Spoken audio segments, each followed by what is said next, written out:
आपने जो भी किया हो या नहीं किया हो, मुझे इससे कोई लेना देना नहीं है। मुझे सिर्फ इतना पता है कि मेरे डैड वहाँ हॉस्पिटल में जिंदगी और मौत की लड़ाई लड़कर जीते हैं और इस वक्त मुझे उनके बिल का इंतजाम करना है। आप प्लीज यहाँ से जाइए। इस वक्त मैं कोई भी बात करने के मूड में नहीं हूँ। आपने जो किया वो आपकी मर्जी थी। अरे एक बार उनकी बात तो सुन ले, क्या कहना चाह रहे हैं।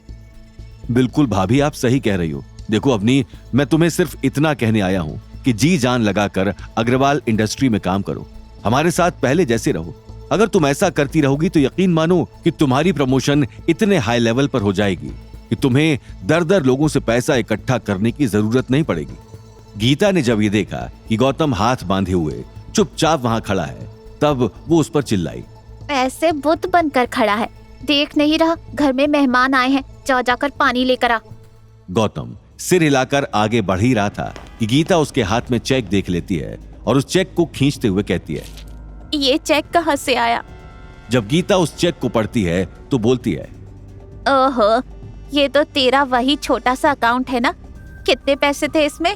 1000, 2000।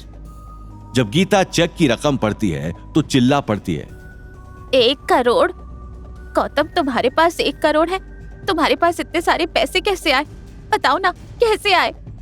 1 करोड़ जैसी भारी भरकम रकम सुनकर वहां खड़ा हर एक कोई इंसान हैरान रह जाता है और सौरभ गीता के हाथों से वो चेक छीनकर कहता है, अरे नहीं भाभी, तुम गलत पढ़ रही हो। अरे 1 लाख हो या 1 करोड़, ये इसने नकली चेक बनाया है। मेरी मानो तो इसे अगर तुम बैंक में देने जाओगी ना तो बाउंस हो जाएगा, लिखवा के ले लो। गौतम अपनी बात कहते हुए सौरभ को टोकता है, ऐसा नहीं है, मैंने ये चेक डैडी जी के बिल के लिए तैयार किया है। असल में उनके इलाज में काम आएगा ना। अवनी देखो, मैं ये लेकर आया था चेक। गौतम जैसे ही सौरभ के हाथों से वो चेक लेकर अवनी को दे रहा होता है कि गीता उसके हाथों से चेक छीनकर उसके टुकड़े टुकड़े करके गौतम के मुंह पर मार देती है। तू देगा चेक? बड़ा आया, निकम्मा कहीं का, बाउंस हो जाएगा। तेरे पर तो मैं रत्ती भर का विश्वास ना करूं। मेरी अकल मारी गई थी जो मैंने 1 करोड़ पढ़ लिया। ये सब देखकर गौतम तुरंत अपने कमरे में भाग जाता है। गौतम को बाद में एहसास होता है कि उसने गलती से 1 करोड़ रुपए का साइन किया हो चेक अपने ससुराल वालों को दे दिया है और सोचता है, चलो अच्छा ही हुआ चेक को फाड़ दिया गया और मेरे अकाउंट में कम पैसे समझकर उसे फेंक दिया गया। अगर इन लोगों को सच पता चल जाता तो न जाने अब क्या बवाल खड़ा हो जाता। लेकिन अभी भी मुझे ये जानने की जरूरत है कि आखिरकार रुपेश के परिवार ने अग्रवाल खानदान से किस बेसिस पर कॉन्ट्रैक्ट साइन कराया है। अभी मुंशी जी को कॉल करके पूछता हूँ।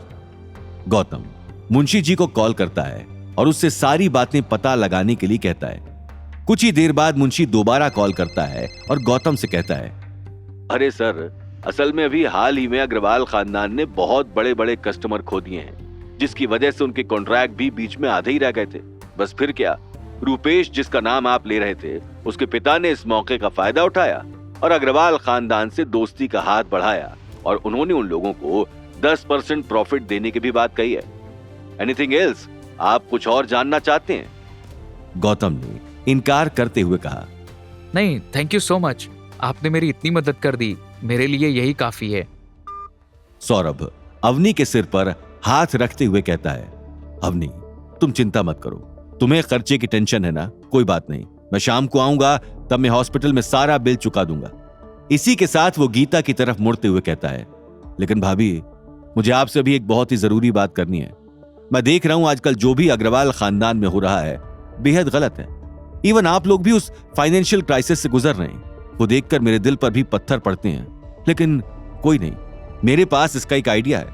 मुझे खबर मिली है कि आज बनाना ट्री होटल में एक बहुत ही जबरदस्त पार्टी होने वाली है, जहां पर शहर के जाने माने बड़े बड़े लोग आएंगे। वहां पर एक खास आदमी है, मुझे लगता है अगर हम उनसे मिलकर बात करते हैं तो हमें प्रॉफिट हो सकता है। इसलिए भाभी, मैं चाहता हूं आप और अवनी तुम भी मेरे साथ चलो, मेरे साथ नील भी होगा। हम सभी वहां जाएंगे, तब हमें पता चलेगा कि कैसे हमारा पूरा खानदान इस परेशानी से निकल सकता है। लेकिन अवनी बिल्कुल भी उस दावत में जाने के मूड में नहीं होती। गीता उसे कन्विंस करती है कि उसे उन लोगों के साथ दावत में चलना चाहिए। यह दावत वही थी जिसमें फिरोज मलिक ने गौतम को चीफ गेस्ट बनाकर बुलवाया था। आगे की कहानी जानने के लिए देखिए अगला एपिसोड सिर्फ पॉकेट एफएम के यूट्यूब चैनल पर और रॉयल वारिस के सारे एपिसोड्स को सुनने के लिए डिस्क्रिप्शन में दी लिंक से डाउनलोड करें पॉकेट एफएम ऐप।